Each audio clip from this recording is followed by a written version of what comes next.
अमरावती विधान परिषद निवडणुकीत काँग्रेस वंचित बहुजन आघाडीच्या उमेदवाराला पाठिंबा देण्याची शक्यता आहे। कारण काँग्रेसचे उमेदवार हर्षजित देशमुख भाजपला मॅनेज झाल्याचा आरोप काँग्रेसच्या यशोमती ठाकूर यांनी केला होता। तर हर्षजित देशमुख अचानक रुग्णालयात दाखल होण्यावर त्यांनी आक्षेप घेतला। काँग्रेसनं एक पाऊल मागे घ्यावं आणि वंचितला पाठिंबा द्यावा, वंचित बहुजन आघाडीचे उमेदवार निलेश विश्वकर्मा यांनी म्हटलंय। तसंच काँग्रेस वंचितच्या पाठीमागे राहिल्यास आमचा विजय निश्चित होईल असंही त्यांनी म्हटलंय।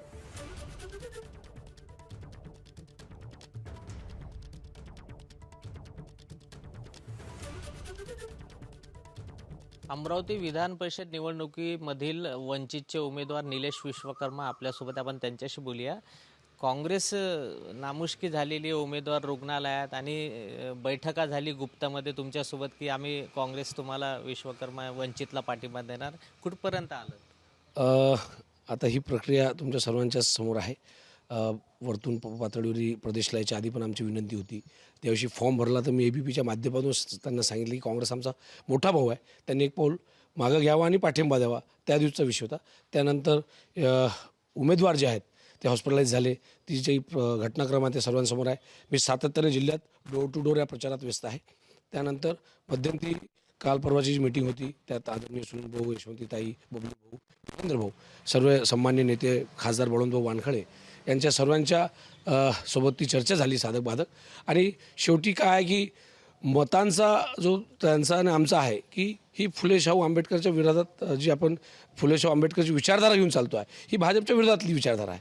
आणि मग आता यावेळेस निर्णय उरतो की कोण आहे रणांगणात, कारण अनेक 60 ठिकाणी फॉर्म मागे गेले आहे, ते मागे करण्याचे प्रयत्नात आहेत। इथं दिलेला उमेदवार त्यांनी मागं केला, मग एवढी यथाशक्ती धनशक्ती सर्वांना समजते आहे, तर कुठंतरी मी लढतो आहे, तर माझ्या पाठीसोबत सर आले तर मी त्या विजय दिशेनं निश्चितच सर्वांना नेईल आणि सम्मानजनक मतं या कारण का हा निवडणूक मी पहिल्यापासून सांगतो आहे 453 नगरसेवक आणि पहिल्यांदा कोणी नगरसेवक उभा राहतो आहे, हा आमचा मतदारसंघ आहे, या मतदारसंघातून रिझल्ट येणार आहे।